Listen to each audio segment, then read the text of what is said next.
A criterio personal, Marcos para mí antes era el evangelio al que menos atención le brindaba. Y resulta ser que es el evangelio que provocó una revolución. Fácilmente estableció un, un proceso histórico que se fue perdiendo no su importancia, sino el reconocimiento de esa importancia. Y eso habría que entrar a reivindicarlo, ¿sí? Entonces, hablemos un poquito de Marcos. El autor, William Hendrickson, uno de los comentarios que yo más suelo utilizar, entre otras cosas, aparte de su seriedad, es accesible en internet, se puede descargar como PDF. William Hendrickson dice, de acuerdo al título y a la tradición unánime, el nombre del escritor es Marcos. Por buenas razones, se supone que cada vez que se menciona este nombre en el Nuevo Testamento, se refiere siempre a la misma persona, ¿sí? Las menciones que hay en Hechos 15:39, Colosenses 4:10, Filemón 24, 2 de Timoteo 4:11, 1 de Pedro 5:13. Este vendría a ser su nombre Marcos en el mundo romano de habla griega, ¿sí? O sea, en griego sería Marcos, en latín sería Marcus y en judío sería reconocido como Juan. Por Mm. eso se le llama Juan Marcos, ¿sí? Juan Marcos, dice William Barenga, no era un apóstol, por lo tanto no es un testigo ocular de todos los eventos que él registra. Pero aquí viene una parte muy importante que le va a dar mucho sentido al proceso que estamos construyendo de él para entender. Y es el contexto que nos da Papías. Papías es uno de los padres de la iglesia. ¿Alguien recuerda qué significa la expresión padres de la iglesia? Ya no, episcopal, algo así. ¿Qué querrá Entonces, decir padres de la iglesia?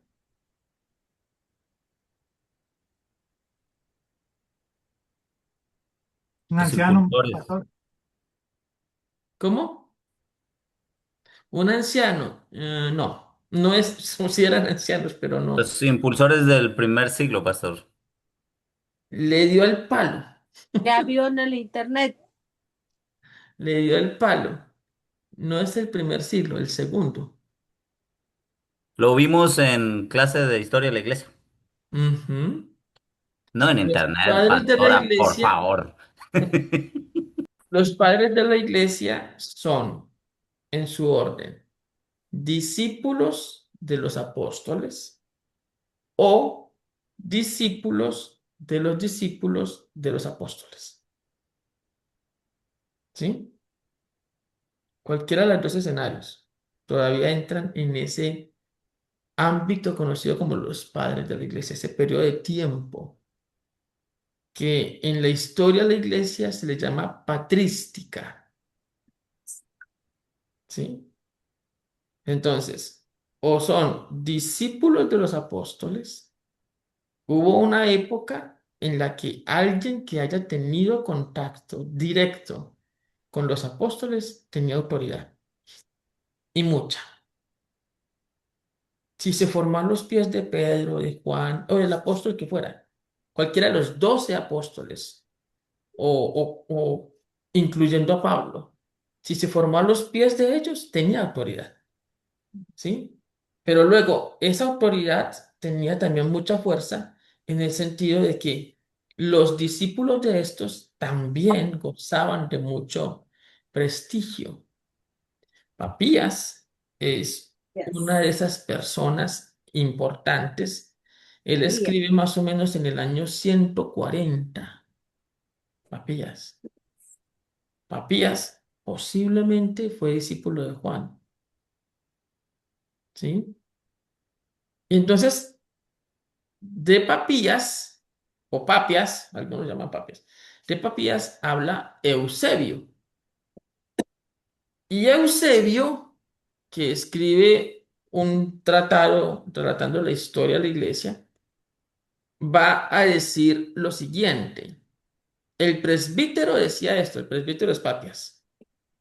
Marcos, intérprete que fue de Pedro, puso cuidadosamente por escrito, aunque no con orden, cuanto recordaba de lo que el Señor había dicho y hecho, porque él no había oído al Señor ni lo había seguido, sino, como dije, a Pedro más tarde, el cual impartía sus enseñanzas según las necesidades y no como quien se hace una composición de las sentencias del Señor. Pero de suerte que Marcos en nada se equivocó al escribir algunas cosas tal como las recordaba. Y es que puso toda su preocupación en una sola cosa, no descuidar nada de cuanto había oído, ni engañar en ello lo más mínimo. El libro se llama Historia Eclesiástica de Eusebio. Y la porción que les acabo de leer está en el capítulo 3, en la sección 3 capítulo 39 párrafo 15. ¿Sí? ¿Por qué esto es importante? Porque nos da perspectiva. A ver, no sé si usted habrá escuchado que en términos generales, Mateo le escribe a los judíos, Marcos a los romanos, Lucas a los griegos. ¿Ha escuchado eso? Y Juan a la Iglesia Universal. Y eso es un sí y es un más o menos. O como dice algún sabio, eso es un sí, pero no. ¿Cómo así? El asunto es que cuando hablamos de que Marcos le escribe a los romanos, ¿de qué contexto estamos hablando? ¿Mm? Aquí tendría yo que ayudarles apoyarme, perdón, con varios aspectos. Uno, hablemos la fecha en la que Marcos escribe. Marcos, la mayoría de los comentaristas ubican a Marcos escribiendo entre el año 60 y el año 68. ¿Mm? William Barenga propone entre el 63 y el 66. Y quizás tenga más entre el 63 y el 66. Y quizás tenga muy buena posición ese rango entre el 63 y el 66, más que el rango del 60 al 68. Yo encuentro más probable que sea el 63 al 66. ¿En qué contexto? Bueno, independiente de si es del 60 al 68, del 63 al 66, podemos establecer con confianza, o con mucha confianza cuando menos, que el Evangelio de Marcos es el primero que se escribe entre los evangelios. El primero que se escribe entre los evangelios. Sí. Y muy probablemente en esto también hay bastante afinidad entre los comentaristas. Muy probablemente Marcos es la base en la que se van a inspirar Mateo y Lucas.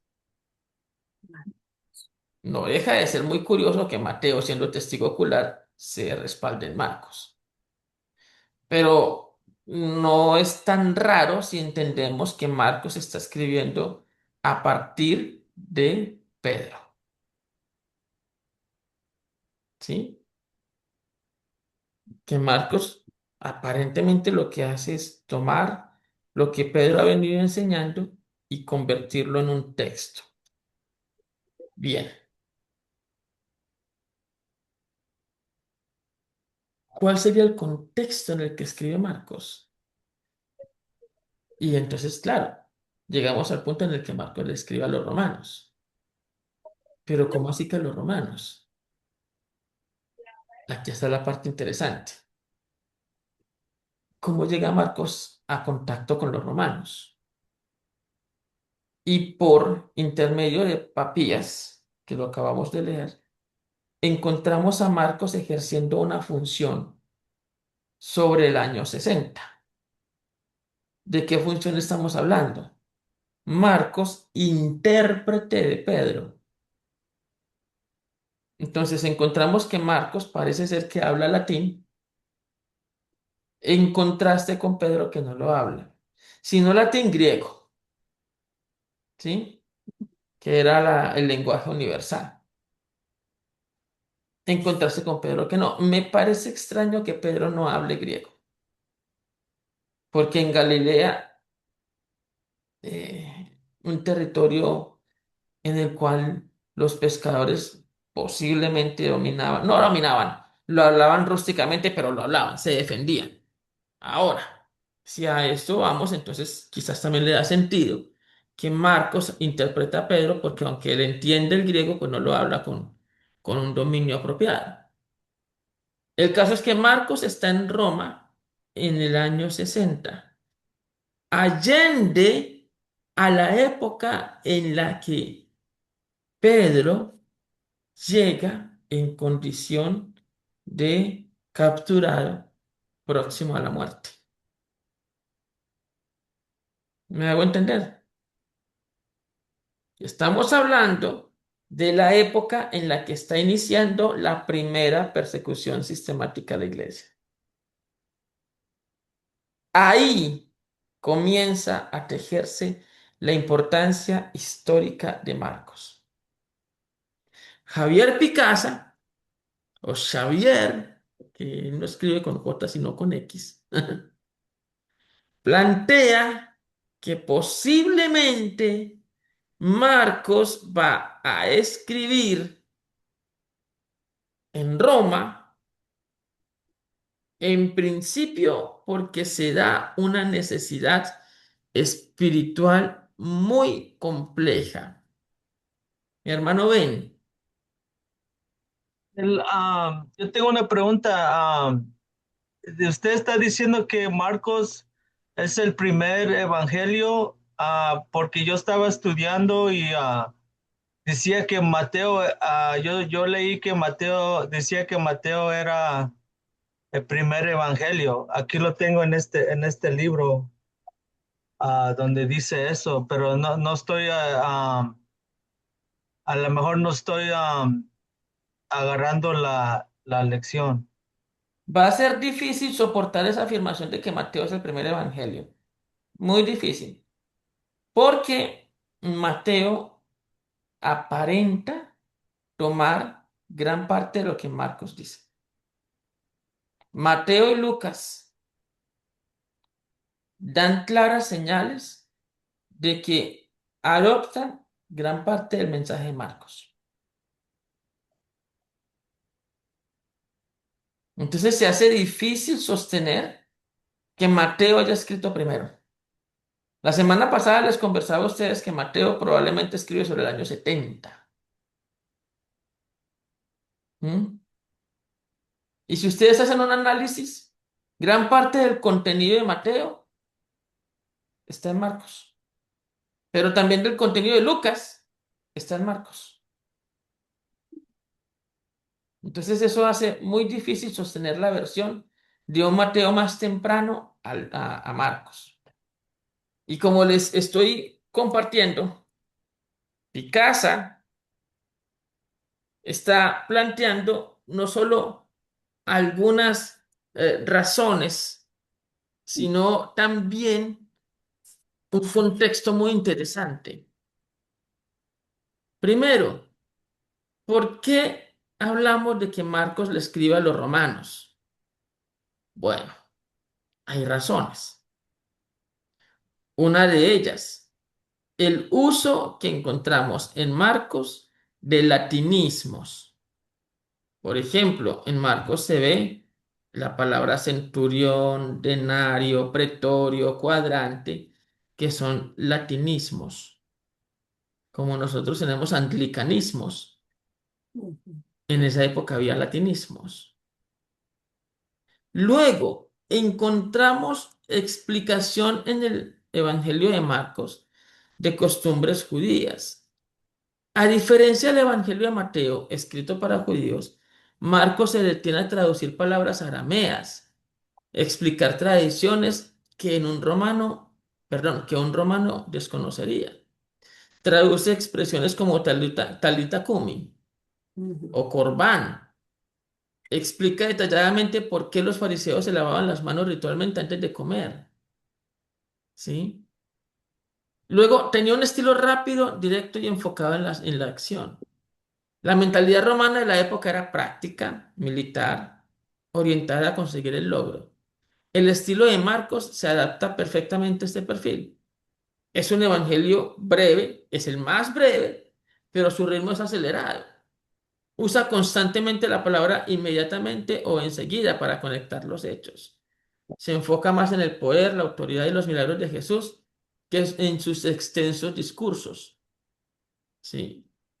Luego, en la perspectiva de siervo e hijo de Dios hay un importante lazo, porque para los romanos el árbol genealógico de un sirviente no tenía importancia, razón por la cual Marcos no incluye ninguna genealogía ni relato sobre la infancia de Jesús. Presenta a Cristo como el siervo de Dios en acción. Además, el clímax de la identidad de Jesús en el relato ocurre cuando un centurión romano, al pie de la cruz, dice, verdaderamente este hombre era el Hijo de Dios. Papías de Hierápolis, Clemente de Alejandría, afirman que Juan Marcos fue el intérprete de Pablo en Roma. Según estos registros, los cristianos de Roma le pidieron a Marcos que pusiera por escrito las predicaciones orales de Pedro antes de que éste fuera martirizado por el emperador Nerón.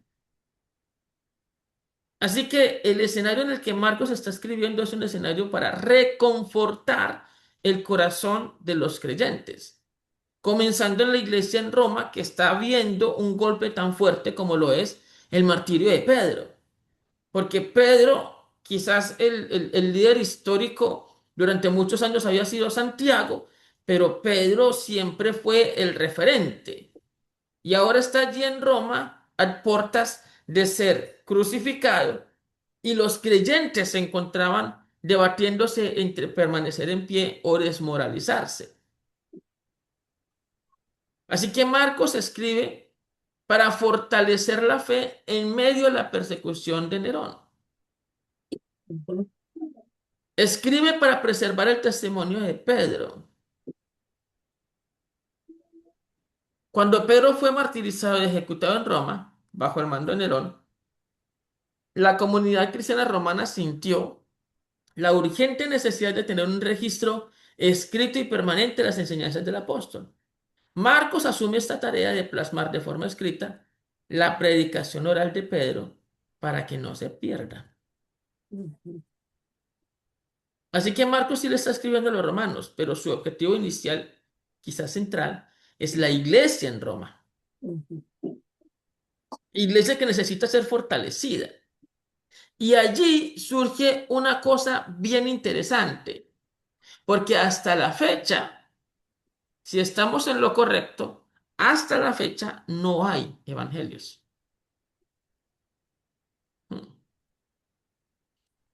Hasta la fecha, si se trataba de escribir sobre una persona, ¿sí? Xavier Picasa menciona tres tipos de literatura que se podían escribir al respecto. Una de ellas era la aretología, que viene de arete, A ver si la encuentro aquí.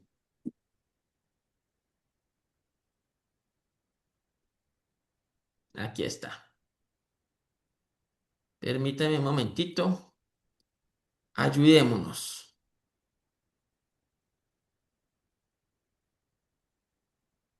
¿Mm?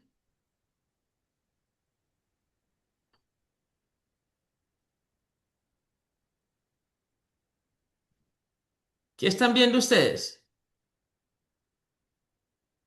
Aristología, vida del profeta. ¿Pero ver una sola diapositiva o están viendo el visor? Una sola, ¿cierto? Supongo. Sí, una eh, sola, el nacimiento de un género literario. Ok. Entonces, ¿de qué consistía la aretología? Arete, que es la palabra de la que sale esa palabra, este concepto, significa en griego virtud, acción noble, honrada. Dice Picasa, las aretologías eran escritos donde se destacaban las virtudes y acciones de los grandes personajes que solían aparecer como delegados de Dios sobre la tierra. Otro tipo de literatura usado para la época era el de describir la vida de un profeta. Por entonces, siglo I después de Cristo, se empiezan a escribir libros de carácter didáctico y ejemplar resaltando la figura de los grandes personajes en Israel de los profetas. Tales libros incluyen la llamada ovocación con los gestos principales y la muerte del protagonista. Moisés, que escribió, que fue relatado en un libro de Filón. Luego tenemos un tercer tipo de literatura que es la epifanía teológica. Epifanía significa manifestación sagrada. Marcos habría escrito su libro para describir la revelación de Dios en Jesús. Quienes lo entienden así piensan que Él transmite los secretos sagrados de Jesús, expresa su ser divino en forma de humildad en velos de sufrimiento y muerte. Todos estos tipos de literatura que les estoy relacionando tienen cierta participación en el Evangelio de Marcos, pero no es exclusivo un tipo de literatura en el Evangelio, ¿sí? Desde el entendimiento que Picasa proyecta de Marcos, él no quería mostrar a un Jesús al cual adherirse como un método religioso, un método religioso. No, el Jesús de Marcos, dice Picasa, es un hombre virtuoso, un enviado de Dios, un profeta, alguien a quien los cristianos tomaban y toman como manifestación de lo divino. Pero esos rasgos acaban siendo insuficientes, pues él rompe todos los esquemas anteriores. Por eso Marcos ha tenido que contar algo que hasta entonces nadie había logrado decir en un libro. Y crea una nueva forma de literatura, un nuevo género que se llama evangelios. Buenas nuevas. No, evangelio significa buenas nuevas, pero ahora evangelio como género literario es ese texto en el que Marcos logró integrar estas características que tenemos acá. La biografía del profeta, la descripción epifánica o la aretología. Así que con Marcos nace el estilo del evangelio. Marcos, dice Picasa, este es el título que él mismo ha dado a su libro, Evangelio de Jesucristo, Hijo de Dios. No ha escrito una crónica de historia, ni un tratado filosófico, ni un esquema de razones teológicas sobre el Cristo, ni siquiera un manual de meditación, un sermón, ni un conjunto de mitos, ni un poema, una epopeya o una carta. Marcos entiende su libro como evangelio, es decir, como expresión de la presencia pascual de Jesús que se concreta en su mensaje y en el recuerdo de su vida. Marcos ha tomado el anuncio de Jesús, proclamación mesiánica del reino, y el despliegue de su vida, su misión en Galilea y su muerte en Jerusalén, como argumento y contenido de un libro que a su juicio ha de tomarse como guía y principio de vida para los cristianos a quienes se dirige. probablemente en Roma, quizás en el entorno de Galilea, para decirles quién ha sido y quién es Jesucristo. Tenemos entonces con que Marcos es quien viene a desarrollar una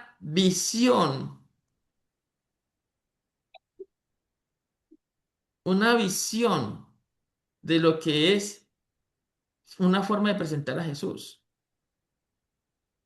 ¿Se entiende?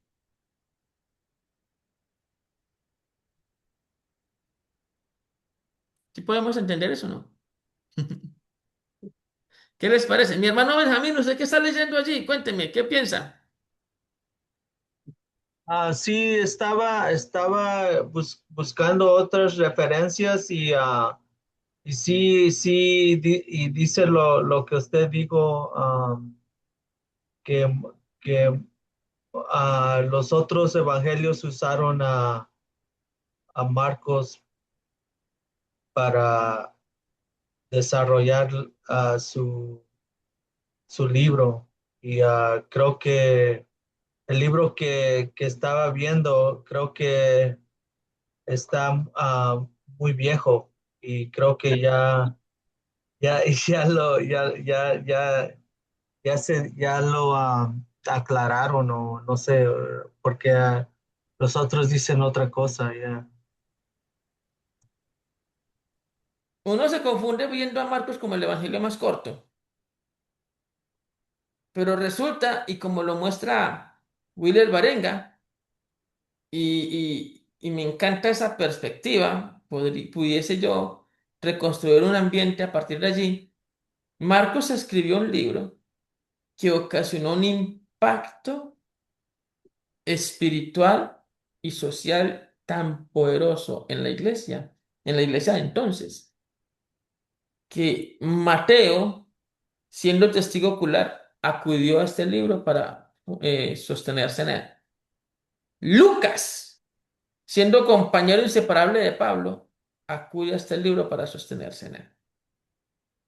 El impacto de lo que hizo Marcos es más dimensionado de lo que hemos logrado entender. Y es un evangelio que ocasionó procesos de consolidación y rehabilitación de la fe en muchos creyentes. Marcos inicia con una declaración muy poderosa: principio del evangelio de Jesucristo, Hijo de Dios. Así que en la visión que Marcos proyecta de Jesús, lo primero que nos quiere reflejar es a Jesús como el Hijo de Dios. Hmm. Que eso no se nos pase por alto, ¿sí? Marcos le da tanta importancia que incluso desde diversos frentes lo muestra como el Hijo de Dios. Por ejemplo, siendo el narrador, Marcos 1:1 o Marcos 1:11, vino una voz de los cielos que decía: tú eres mi Hijo amado, en ti tengo complacencia. O Marcos 9:7, entonces vino una nube que les hizo sombra, y desde la nube una voz que decía: este es mi Hijo amado, a él oíd. Pero también resalta Marcos historias donde demonios reconocen a Jesús como Hijo de Dios. Marcos 3:11. Los espíritus inmundos al verle se postraban delante de él, daban voces diciendo: tú eres el Hijo de Dios. O Marcos 5:7. Clamando a gran voz dijo: ¿qué tienes conmigo, Jesús, Hijo del Dios Altísimo? ¿Mm?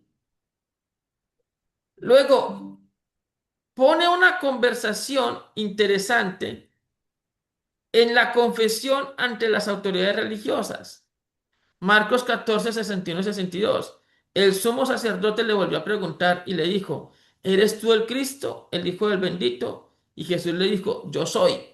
Y veréis al Hijo del Hombre sentado a la diestra del Dios Padre. Les conté que en una de las clases anteriores, donde les argumenté que Jesús nunca dijo de manera directa que era Dios, ¿sí? alguien opinó, alguien, no sé si ajeno a la clase, yo no creo que haya sido ustedes, y dijo, ¿cómo que Jesús no dijo que era Dios? Mire, le demuestro que sí. Y puso allí algún texto donde Jesús se muestra a sí mismo como el Hijo del Hombre. Pero lo que yo les estoy queriendo decir es que Jesús directamente no dijo que era Dios, pero sí lo dijo con expresiones como esas. El Hijo del Hombre es una figura que utiliza Daniel. Y esa figura que utiliza Daniel es para describir a un ser divino. Por eso cuando Jesús habla de sí mismo como el Hijo del Hombre, ofende a los fariseos. Y de alguna forma se sienten frustrados porque él no está diciendo soy Dios, pero está diciendo soy el Hijo del Hombre. Y el Hijo del Hombre es decir, dime que eres Dios sin decirme que eres Dios. ¿Sí? Entonces, Jesús utiliza esa expresión el Hijo del Hombre y Marcos la trae a colación. Luego, la confesión de un romano. Cuando el centurión o el soldado romano dice, verdaderamente este hombre era el Hijo de Dios.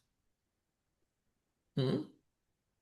Ahora, Marcos no solo está interesado en mostrar a Jesús como hijo, está también interesado en mostrarlo como siervo.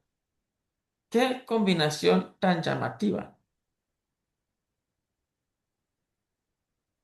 Porque en otro escenario, al mostrarlo como hijo de Dios, la intención hubiera sido solo de reino y poder. Pero en este escenario, ahora encontramos a alguien que quiere mostrar al Hijo de Dios en una secuencia con Jesús como siervo. Marcos 10:45. El Hijo del Hombre no vino para ser servido, sino para servir. Pero hay otros textos que hablan de esta perspectiva. Jesús enseña que sus seguidores deben imitar su carácter de siervo, rompiendo con la mentalidad de grandeza del Imperio Romano. Marcos 9:35. Entonces él se sentó, llamó a los 12 y les dijo, si alguno quiere ser el primero, será el postrero de todos y el servidor de todos.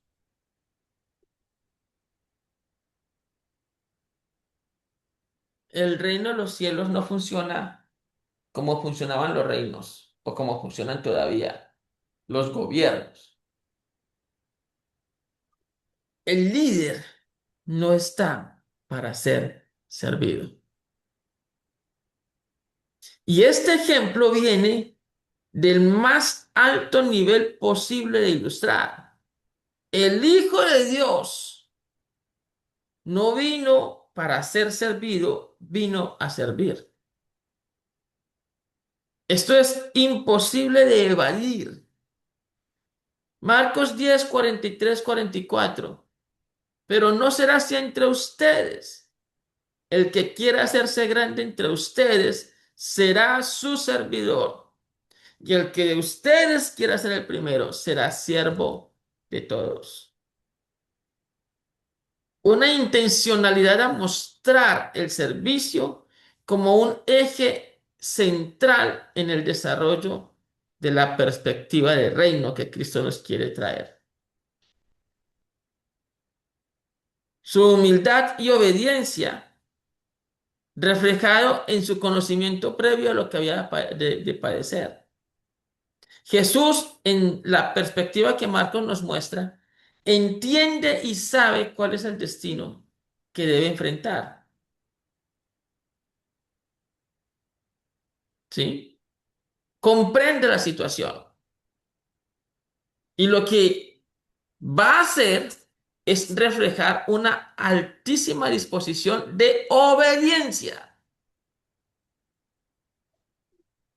Marcos 14:36.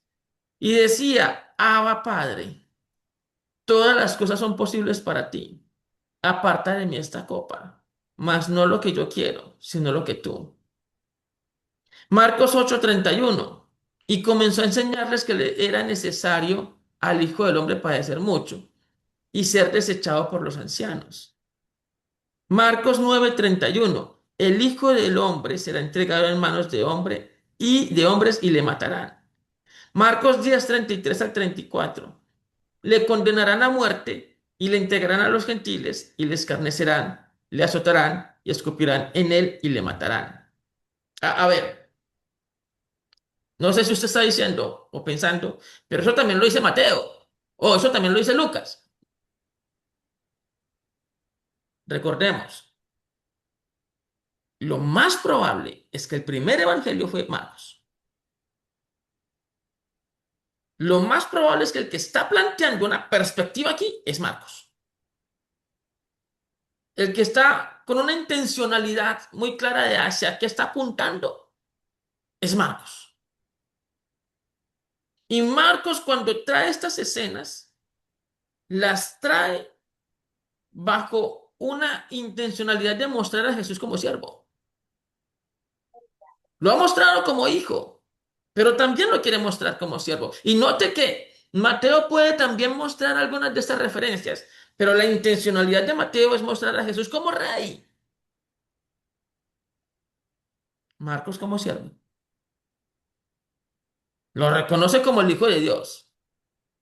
Pero hay algo en el corazón de Marcos que está motivando a que su intención se agudice en torno a esta perspectiva del siervo, el siervo sufriente, el siervo obediente.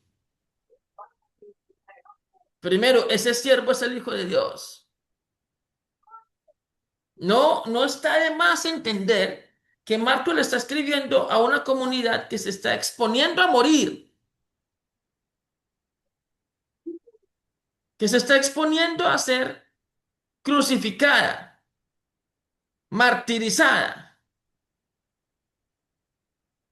que la persona que compartió estos testimonios posiblemente ya murió cabeza abajo.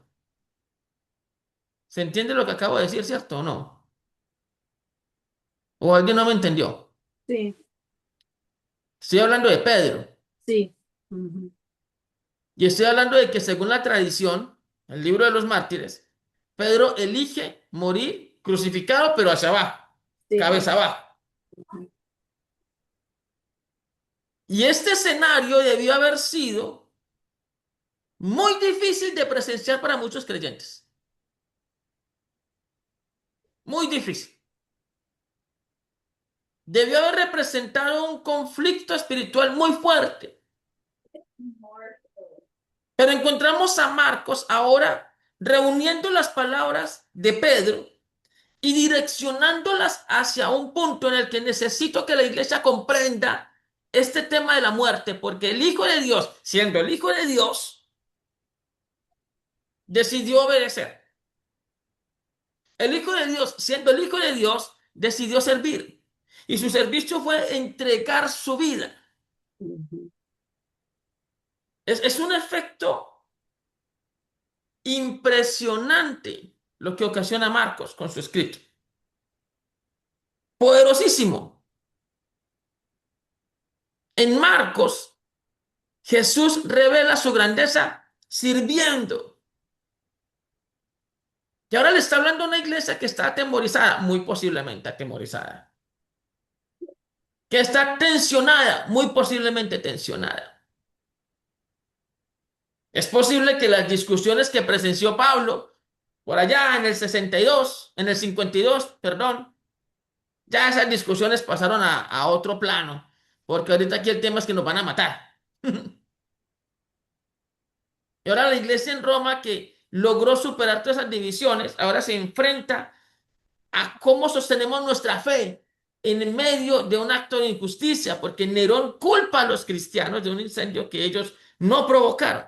De incendiar a Roma. Recuerden que la primera persecución sistemática se da como un escudo, porque hay una altísima posibilidad de haber sido Nerón mismo quien provocó el incendio.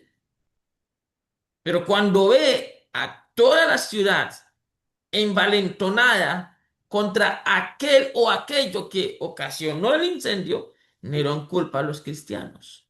Sí. Y ahí se desató la persecución. Ahí tenían que andar ellos clandestinamente, o hablando con señas, con símbolos, porque si los descubrían, los mataban. Intente ver, por favor, la lógica de pensamiento. Es que nosotros somos muy interesantes. Nosotros los seres humanos somos muy curiosos. Ujú. Si Jesús dice, si te hieren en una mejilla, pon la otra, nosotros somos capaces de preguntarle a Jesús, Señor, ¿y si me hieren en la nariz? Como no tengo más, ahí sí puedo responder. Así somos los seres humanos, siempre queriendo buscarle el punto de excepción, el punto de quiebre, ¿cierto? Y entonces Jesús dice que bienaventurados sois si por mi causa Ujú. os vituperaren y persiguieren. Por mi causa. Era Y ahora están persiguiendo a la iglesia por un incendio que no hicieron. así es. ¿Se imaginan la cantidad de creyentes? Esto no está en los textos de historia, pero intente contextualizarse, intente pararse en ese escenario, en Roma, con un Nerón que da la orden de perseguir a los cristianos por fascinerosos. Ujú. ¿Se imaginan a los cristianos diciendo, pero nosotros no hicimos nada? Somos inocentes. Yo no voy a morir por algo que no hice. ¿Se imagina ese escenario tan tensionante? Mateo llega y escribe un libro en el que muestra a un Jesús que no hizo nada, pero obedeció, que vino a servir y lo hizo entregando su vida. El perfil de servicio de Mateo es altísimo, porque está buscando hablarle a una comunidad de fe que está alterada con la muerte de un gran líder. Entonces, algo que no aparece mucho en los textos de historia es un Marcos levantándose como un faro de luz cuando la iglesia acaba de perder a dos de sus líderes más incidentes e influyentes. Ujú. Porque no solamente es Pedro el que murió. ¿Quién más murió? ¿Quién más? Pablo, Pablo. Mismo año, decapitado. Ujú. ¿En qué año murieron, pastor? Perdón. ¿Cuál fue el año? Entre el 62 al 64.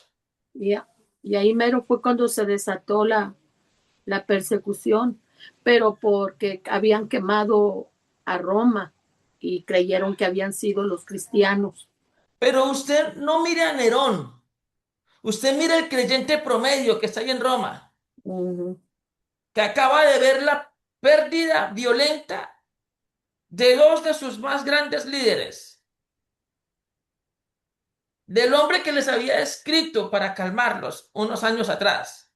Ujú. Y ahora por cuenta de esta persecución sistemática, la primera, uno muere crucificado y el otro muere decapitado. ¿Qué efecto tiene esto en la iglesia? Es devastador. Y es un momento crucial en la historia de la iglesia. Y son esos escenarios bisagra en los que Dios levanta a alguien para ocasionar algo. Y Dios levantó a Marcos, que entre otras cosas Marcos es un joven que tiene unas referencias muy interesantes. Hay dos secuencias históricas con Marcos. En principio, permítame, yo recuerdo el texto.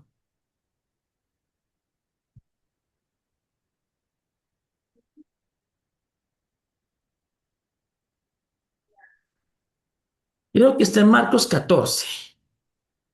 Vamos a ver si es allí.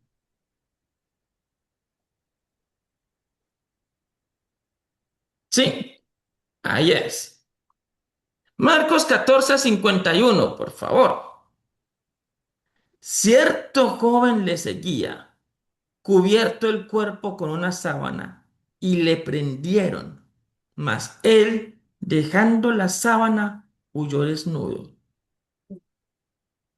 Esta escena que solo aparece descrita en Marcos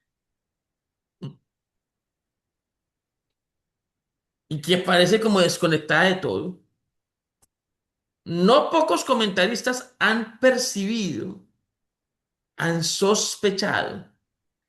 Incluso un escritor de novelas tan interesante como Ockman Dino, él sostiene ese para que ese joven es Marcos. Para esta época, un muchachito de 17 años, 15, 17 años. Marcos. A pesar de que no puso él su nombre, sino dice cierto joven. Sí, como Juan. Cuando habla del discípulo amado, y habla en tercera persona. Ujú. Aparentemente ese joven es Marcos. Hay cierto halo de culpa en esta escena, de haber huido y más desnudo, o sea, culpa y vergüenza, Sí, claro. de no haber sabido enfrentar la situación. Y luego hay otra escena difícil con un Juan Marcos, que aparentemente es el mismo, y yo creo que es el mismo, cuando se devuelve iniciado el primer viaje misionero, dejando a Pablo y a Bernabé. Sí. Ujú. Y cuando quiere comenzar el segundo viaje misionero, Pablo y Bernabé se separan en una discusión donde Marcos es el protagonista. Pablo no lo quiere, Ujú. Bernabé sí. Quiere dar segundas oportunidades. Y luego tenemos a Juan Pablo solicitando la presencia de Juan Marcos. Después lo manda a pedir. Hmm. Hay una evolución desde el joven de 15 años. Luego el joven, ponle tú 25 años, 20 algo años, 25. Luego el adulto, 35, 40, 50 años. Al hombre que va a levantarse como un faro ante una iglesia atemorizada y va a escribir un documento que va a servir como referente para levantar el ánimo de aquellos que han perdido la fe. Hay una historia de vida detrás de Marcos. Hay una historia de error y restitución. Hay una historia detrás de cámaras que nos dice que Dios no tuvo en cuenta que este joven atemorizado se espantó y no supo qué hacer en el momento indicado. Y aún así, Dios le levanta y le da nuevas oportunidades. Mm, ¿No es eso una cosa maravillosa? Díganme ustedes, por favor. ¿Será que estaba pasando por un proceso para lo de más adelante? Con claridad estamos frente a un proceso para más adelante. Ujú. Estamos frente a un proceso para más adelante. Y eso es algo que nosotros debemos también mirar. Y apreciar. Ese detrás de cámaras, Ujú. ¿o no? Amén. Berkeley dice, la historia de Marcos no solo marcha, corre. Jesús aparece constantemente moviéndose, sanando, expulsando demonios, confrontando, viajando, sirviendo. Miren lo que muestra Marcos sobre la autoridad de Jesús. Lo enseña, o lo presenta, perdón, enseñando con autoridad. Marcos 1:22, les enseñaba como quien tiene autoridad. Ujú. Lo muestra dominando demonios. Marcos 1:23 al 26. El hombre en la sinagoga, perdón, un espíritu inmundo grita de miedo al ver a Jesús. Y él lo reprende diciendo, cállate y sal de él. Ujú. y el demonio obedece inmediato. En Marcos 5, 1 al 13, se enfrenta al endemoniado gadareno, una legión de demonios. Ujú. Con una sola orden los expulsa. Terminan en el acto de cerdos, pero lo expulsó el hombre. En Marcos 9, del 25 al 27, con el muchacho epiléptico, endemoniado, Jesús reprende el espíritu mudo y sordo y le dice, te mando que salgas de él y no entres más en él. Y Y eso es lo no que es sucede. más porque da la vuelta, regresa al espíritu inmundo. Pero la autoridad de Jesús no solo está en el ámbito espiritual, también está en el ámbito de la naturaleza. En Marcos 4, 37 al 41, calma la tempestad. En Marcos 6, 47 al 51, camina sobre el agua. En Marcos 11, del 12 al 14 y del 20 al 21, maldice la higuera. Se seca. Y el escenario de mayor autoridad que nos relata y nos describe Marcos es a Jesús venciendo la enfermedad y la muerte. Ujú. En Marcos 1, sanando a un leproso. En Marcos 5, 25 al 34, a una mujer con flujo de sangre. En Marcos 5, 35 al 42, a la hija de Jairo que le resucita. Es decir, la autoridad de Jesús se refleja en pleno en el escenario que Marcos recrea de él. Las obras de Jesús muestran a un Jesús con autoridad, revelan quién es Jesús. Solo desde las obras se revela quién es Jesús, Ujú. porque esta autoridad nadie la tiene. Pero otra vez las palabras en las que quiero insistir es a Jesús diciendo, el Hijo del Hombre no vino para ser servido, sino para servir y para dar su vida en rescate por muchos. ¿Qué quiere resaltar Xavier Picasa al respecto? La novedad del Evangelio consiste en su carácter de anuncio y presencia gozosa de Dios para el hombre. Es la presencia de Jesús de Galilea como expresión de Dios y germen o semilla de nueva humanidad en nuestra tierra. Es el anuncio de reino, de felicidad y plenitud, de reconciliación y vida que se ofrece a los hombres, a las mujeres, a quienes están condenados a la muerte sobre el mundo. Ese evangelio no se cierra en Jesús, sino que está encarnado en un grupo de discípulos de ese mismo Jesús, que continúan recorriendo su camino y expandiendo su anuncio de reino dentro de la historia. Marcos nos lleva desde los primeros relatos hasta los últimos hacia la cruz. Ujú. Y él enfatiza milagros y poder, pero el evangelio avanza hacia Jerusalén y el sufrimiento de Jesús en la cruz. Como dice William Hendrickson, Marcos está organizado en su comienzo, en un desarrollo y culminación en la pasión y resurrección de Cristo. Marcos presenta a Jesús como el Hijo de Dios,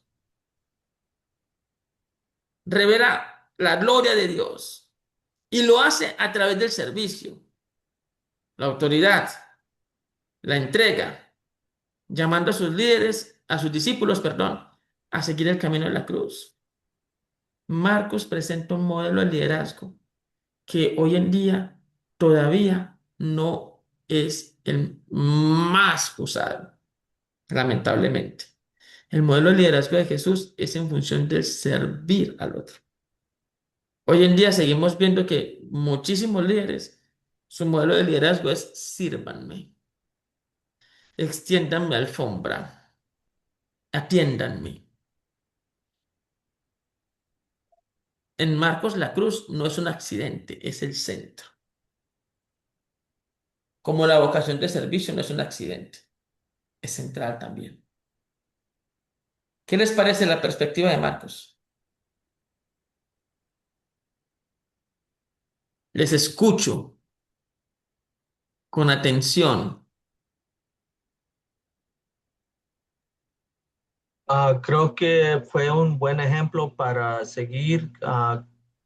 Creo que Dios lo puso en esa posición porque tenía la visión correcta para ese momento crucial que, que vivió y que estableció fortaleza en la iglesia. Ok, ¿quién más quiere opinar? Que lo describe perfectamente bien lo que nos impresiona tanto es que en el año 64, cuando empezó, cuando Pablo y Pedro, posiblemente en esos años fueron mártires, como la iglesia empezó a esconderse y hablarse por medio de señas del pescadito y todo, como Dios levantó a Juan, ¿verdad? Donde escribió, perdón, cómo Dios levantó a Marcos y cómo él escribió el libro, ¿verdad? Tan específicamente más que Mateo y Lucas. Precioso, precioso, um, ¿cómo se dice? Explicación. Pero Y querido Luis, a mí lo que me llama la atención es si Mateo fue testigo ocular, ¿por qué agarró de Marcos tantas cosas? pues les estoy mostrando una posible explicación. El impacto que logró el escrito de Marcos fue, o sea, si la idea de establecer un estilo literario conocido hoy como evangelios surge en Marcos, o sea, Mateo tiene la información, pero no tiene el estilo. Así que va a necesitar inspirarse en Marcos. Y ahí como lo describe Marcos, el Hijo del Hombre, es porque también tenía que decir que viene de la descendencia de David, de Abraham de David, por eso el Hijo del Hombre. Luis, Pues es impactante como que el texto contiene todo, ¿no? Entonces, pero lo que tal vez más me impresionó, bueno, de lo que tú acabas de decir, porque no me había percatado, es cómo presenta nuestra debilidad, ¿no? Cómo presenta a todos como con sus errores, o como que sin mucha pulimento, ¿no? Sino que todo muy como es, conforme es, muy al natural, ¿no? No suaviza o no mejora el estilo, no lo pone suavecito, sino como es al final, ¿no? Y esa construcción literaria, pues siempre me ha gustado mucho, desde que estaba en la escuela, en el colegio, escribir, o el español, pues, o sea, las palabras, las frases, la, la argumentación de una buena conversación o de un buen texto. Y es impresionante ver cómo él, bueno, inspirado por Dios, pues logra este compendio de cosas, o esta composición de cosas tan interesantes, ¿no? O de episodios tan interesantes, y cómo puede mostrarnos, como tú decías al final, de alguna manera nuestra debilidad, y cómo el Señor puede restaurarnos aun cuando estamos ahí en medio de todas esas debilidades. sí, sí, sí. Y en un texto tan breve, ¿no? Porque pues si me ponen a escribirlo a mí, yo escribo todo el Nuevo Testamento y doy vuelta en la misma cosa, ¿no? Pero es impresionante eso, ¿no? Sí, cierto, uno escribe 5 páginas y al final para decir lo mismo que Marcos dijo por ahí en un versículo. Entonces, ¿cómo lo puede comprimir todo? O bueno, en el ejercicio pues ministerial, digamos que ha sido un trabajo muy arduo en mí el comprimir mis opiniones, porque hablo mucho, el comprimir lo que voy a decir. ¿Cómo Marcos pudo comprimir toda esa información tan importante en un evangelio, en el evangelio más pequeño, ¿no? Eso es impactante. Sí. ¿Quién más quiere opinar? Yo quiero resaltar el hecho de cómo Marcos presenta a Jesús cuando dice que el Hijo del Hombre no viene a ser servido, sino a servir. Es para mí una gran contradicción, como ver a Donald Trump haciendo hamburguesas en la frontera. O sea, es, es loco. O sea, no tiene sentido, porque primero lo presenta como el Hijo de Dios y de ahí su gloria es sirviendo. O sea, wow, todos tenemos que ver a Marcos como él presenta a Jesús y vernos nosotros de la misma manera, porque así como el ejemplo que di, es tan loco como ver a Donald Trump sirviendo hamburguesas, ¿no? Ayudando al inmigrante en la frontera, mostrando su grandeza de una manera de servicio. Y pues me quedo con una pregunta que yo siempre me hice en la cabeza, pero nunca se lo pregunté a nadie. ¿Qué comían estos discípulos o qué comían, qué bebían estos discípulos de los discípulos que eran capaces de ir a morir y morir abrazados por la causa? Digo yo, wow, qué tremenda, estaban convencidos totalmente. Leí un escrito, creo que era no recuerdo qué padre de la iglesia era que escribió, que decía o aconsejaba, somos somos trigo molido y que hoy vamos a cerrar los ojos y vamos a estar con el maestro. O sea, tener esa convicción de saber que iban al circo romano sabiendo de que somos trigo. Hoy es el día que nos toca demostrar. Hoy es el día que nos toca ser testigos, ¿no? Y cómo se abrazaban y morían delante de las fieras. Y por ahí leí que en varias ocasiones las fieras no los atacaban. No sé si está completamente cierto. Y Roma venía y los bañaba de sangre y eso para que las fieras se los pudieran comer. Porque llegó un punto en el que la fiera decía, güey, si la onda es que yo persigo para comer, pero estos se me ponen aquí de papita, ¿cómo funciona? Entonces, siempre me pregunté eso, ¿qué bebían, qué comían, qué tenían estas personas de que eran capaces de dar su vida y decir, hoy es el día más feliz de mi vida, porque hoy va a ser un cerrar de ojos aquí y un abrir de ojos para siempre con el maestro? Y yo pienso que el escrito de Marcos nos lleva me lleva a contestar esa pregunta que siempre me hizo. A ver una iglesia de que tal vez todo lo que se predica hoy en día es estamos en victoria, nunca perdidos, somos cabecinos. O sea, predican algo que en realidad Marcos nos lo presenta como todo lo contrario. El que dijo trigo soy fue Ignacio de Antioquía.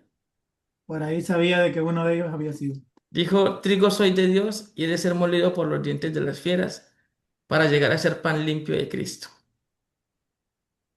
Y según la tradición, el libro de los mártires, Martina, Santa Martina de Roma, fue lanzada a una fiera, a un león, pero este no la atacó, sino que se acercó tímidamente a, a sus faldas y allí se echó mansamente y entonces sus verdugos le echaron aceite hirviendo sobre las heridas abiertas, pero también sobrevivió a esa tortura. Finalmente la decapitaron.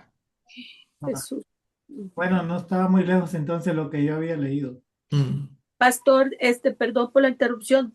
Tengo entendido que de, es un don que Dios le da a los mártires, porque cuando ellos iban como Esteban, que fue apedreado y todo, los reviste de una resistencia y un poder donde ellos no sienten temor ni dolor, porque Dolor seguramente sí, sí, ¿verdad?